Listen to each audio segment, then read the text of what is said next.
Hi friends, இன்றைக்கி பார்த்தீங்கன்னா நம்ம வீட்டில் வந்து ப்ரெட் இருக்குது. ஸோ அதை வச்சு ஏதாவது ஸ்வீட் பண்ணலான்னு யோசிக்கிறப்ப சரி டிஃப்ரெண்ட்டாக ஏதாவது ட்ரை பண்ணி பார்க்கலாமேன்னு சொல்லிட்டு யூடியூப்பில் பார்க்குறப்ப கனியக்கா வந்து ஒரு டைம் வந்து குக் வித் கோமாளியில் இந்த ஸ்வீட் செஞ்சுருப்பாங்க. சரி அந்த ஸ்வீட்டை ட்ரை பண்ணி பார்க்கலான்னு சொல்லிட்டு அதை வந்து ட்ரை பண்ணலான்னு ரெடி பண்ணிகிட்ருக்கோம்.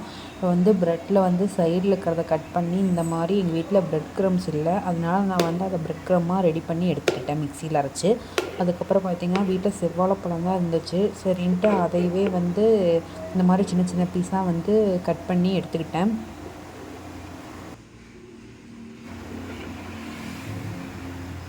நீங்கள் வந்து 2 பீஸாக வேணாலும் கட் பண்ணிக்கலாம். நான் வந்து கொஞ்சம் குட்டியாக இருக்கட்டும்னா 4 பீஸாக கட் பண்ணி எடுத்துக்கிட்டேன். இந்த மாதிரி நான் 2 பழம் எடுத்திருக்கேன். அடுத்து பார்த்திங்கன்னா ஒரு வடசட்டி வச்சு அதில் கொஞ்சமாக நெய் விட்டு அது கூட வந்து லைட்டாக வந்து கொஞ்சமாக சுகர் வந்து சேர்த்திக்கலாம். சுகரை சேர்த்துனா தான் நம்ம வந்து வாழைப்பழத்தை வந்து அதில் வந்து நம்ம ஆட் பண்ணிக்கலாம்.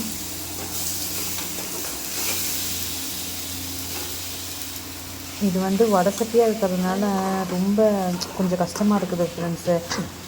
வேறு ஏதாவது உங்களுக்கு இருந்துச்சுன்னா வடசட்டி இல்லாமல் அதில் ட்ரை பண்ணி பாருங்கள். இப்படி சுற்றி பிடிச்சிக்குது.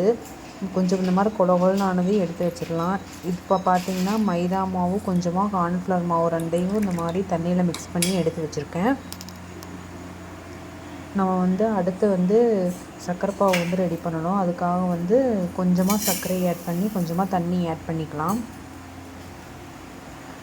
தண்ணி வந்து ரொம்ப கொதிக்கணும் அப்படிங்கிறது இல்லை, ஒரு 5 நிமிஷம் கொதிச்சா போதும். சர்க்கரை ஃபுல்லாக கரைஞ்சி ஒரு 5 நிமிஷம் அது கொதி வந்தால் போதும்.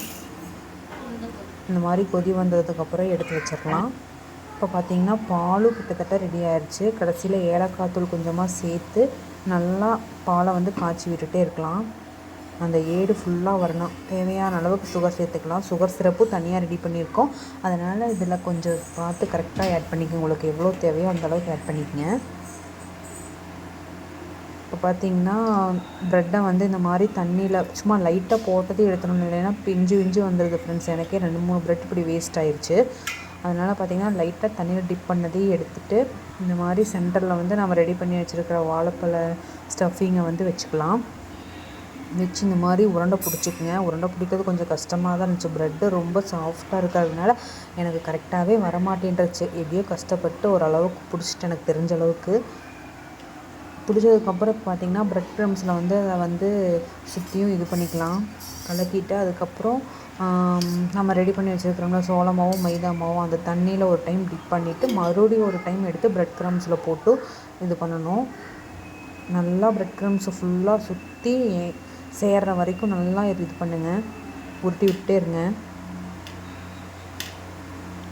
பாருங்கள் இந்த மாதிரி ஆகணும்.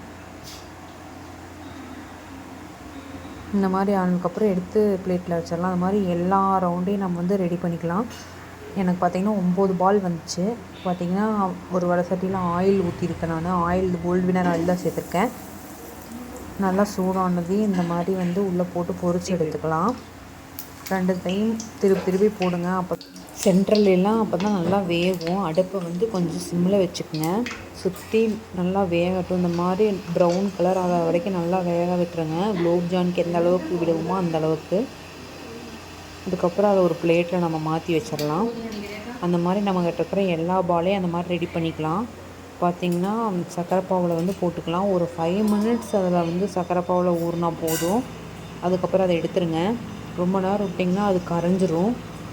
ஒரு 5 மினிட்ஸ் ஊறினதுக்கப்புறம் எடுத்ததுக்கப்புறம் பார்த்திங்கன்னா அது வந்து நல்லா சாஃப்டாக இருக்கும். கையில் தொட்டாவே பால் அவ்வளோ சாஃப்டாக இருக்கும். பாருங்கள், அமுத்துறதுலேயே தெரியுது பாருங்கள் எவ்வளோ சாஃப்டாக இருக்குன்னு. அந்த அளவுக்கு வந்தால் போதும் நம்மளுக்கு. அவ்வளோதான். இப்போ நான் பாலும் ரெடி ஆகிடுச்சு. நீ அவ்வளோதான், 2யும் ரெடி பண்ணி நீ சர்வ் பண்ண வேண்டியதான். உண்மையாலுமே சாப்பிட்றதுக்கு அவ்வளோ டேஸ்ட்டாக இருந்துச்சு ஃப்ரெண்ட்ஸ். ஆனால் ரெடி பண்ணுறதுக்கு கொஞ்சம் லேட் ஆகும். ஆனால் அந்தளவுக்கு டேஸ்ட்டும் நல்லா இருந்துச்சு. நீங்களும் ஒரு டைம் ட்ரை பண்ணி பாருங்கள். இந்த வீடியோ பிடிச்சிருந்துச்சுன்னா லைக் பண்ணுங்கள், ஷேர் பண்ணுங்கள், கண்டிப்பாக சப்ஸ்கிரைப் பண்ணுங்கள் ஃப்ரெண்ட்ஸ். பாய். வேறு ஒரு நல்ல வீடியோவில் மீட் பண்ணலாம்.